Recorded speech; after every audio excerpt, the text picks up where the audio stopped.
የሪያል ማድሪድና የሮድሪ ጉዳይ አሁንም እልባቱን አላገኘም።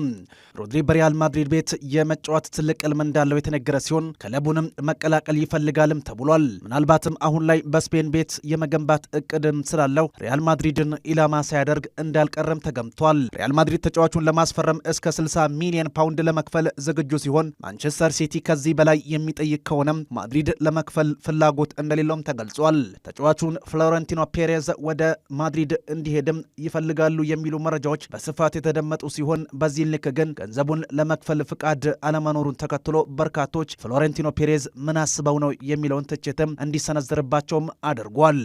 ፉልሃም ጎንዛሎ ጋርሺያን ከሪያል ማድሪድ ለማስፈረም ንግግር መጀመሩ ተገለጸ።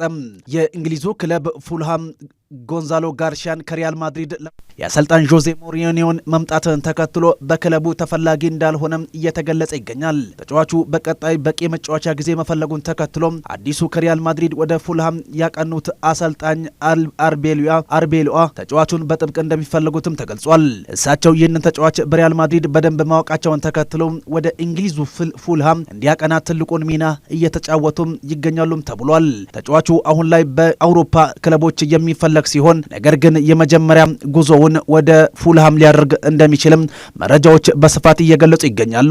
ከዚሁ ከፉልሃም ጋር በተያያዘም ፉልሃም ሌላኛውን የሪያል ማድሪዱን ተጫዋች ፍራንኮ ማስታንቱኖን በውሰትና በአንድ ዓመት የግዢ ውል ወደ ፉልሃም እንዲያቅ ንግግር ለመጀመርም መዘጋጀታቸውም ተገልጿል። ምዕራብ ለንደኑ ክለብ ቼልሲ በኢንዞ ፈርናንዴስ ቆይታ አለመረጋጋቱን ተከትሎ የባልሜዳ ተጫዋች ፍለጋ ወደ ገበያ ወጥቷል። በዚህም መሰረት አሌክስ ስኮትን ከበርንማውዝ ለማስፈረም ያቀረቡት የ64 ሚሊዮን ፓውንድም ውድቅ ተደርጎባቸዋል። በርንማውዝ ተጫዋቹን ለማንም አንሸጥም የሚልንም መግለጫ አውጥቷል።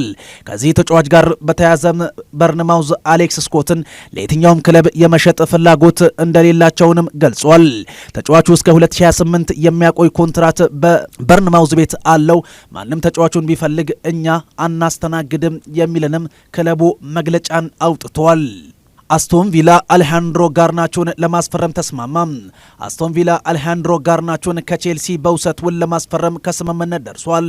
አስቶን ቪላ ተጫዋቹን የመግዛት ግዴታ ባካተተ የውሰት ውልም እንደሚያስፈርሙትም ተገልጿል። አሌሃንድሮ ጋርናቾ ከቀናት በፊት በአሰልጣኝ ዣቪ አሎንሶ ለክለቡ እንደማይፈለግና ሌላ ክለብ እንዲፈልግም ጥያቄ እንደቀረበለትም ሲዘገብም ቆይቷል። አሁን ላይ በተሰሙ መረጃዎች መሰረትም ታዲያም ተጫዋቹ በቀጣይ ወደ አስቶን ቪላ የማቅናቱ ነገር ወደ መጨረሻው ምዕራፍም ደርሷል። አሌሃንድሮ ጋርናቾ በቀጣይ የሕክምና ምርመራውን አድርጎ በይፋ የአስቶን ቪላ ተጫዋች መሆኑም የሚጠበቅ ይሆናል። ኪሊያን ምባፔ ማይክል ኦሊሴን ወደ ሪያል ማድሪድ እንዲቀላቀል እንዳሳመነው ለፍሎሬንቲኖ ፔሬዝ አሳውቋልም ተባለ። ምባፔ ጓደኛው ማይክል ኦሊሴ እንዲዘዋወር ከፍተኛ ጥረት እንደሚያደርግም ተገልጿል። ፈረንሳይ በዓለም ዋንጫው እጅግ አስደናቂ ጊዜን ስታስመለከት ሁለቱ ተጫዋቾች ምርጥ ጥምረትን እንዳሳዩ ይታወቃል። ታዲያ መረጃዎች እንደጠቆሙት ከሆነ በየዕለቱ ኪሊያን ምባፔና ማይክል ኦሊሴ በዚህ ዝውውር ጉዳይ ላይ ሲነጋገሩ እንደነበርም ታውቋል። በሪያል ማድሪድ ቤት እንዴት ጥሩ ነገርን መፍጠር እንደሚችሉም አስረድቶታል ነው የተባለው። ምባፔ በተጨማሪም ሪያል ማድሪድ ለኦሊሴ እንደሚፈልገውና ከዛም ውጪ በማድሪድ ቤት ውስጥ ያለውንም ህይወት የከተማውንም ጨምሮ የምግብ ቤቶችን የአየር ሁኔታውንም አካቶ ሁሉንም ነገር በስፋት እንዳስረዳውም መረጃው ጠቁሟል። ቢልድ እንደዘገበው ከሆነ ከፍሎሬንቲኖ ፔሬዝ በተጨማሪም ኪሊያን ምባፔ ማይክል ኦሊሴ ወደ ሪያል ማድሪድ እንዲመጣም ግፊት እያደረገ እንደሚገኝም መረጃዎች ጠቁመዋል።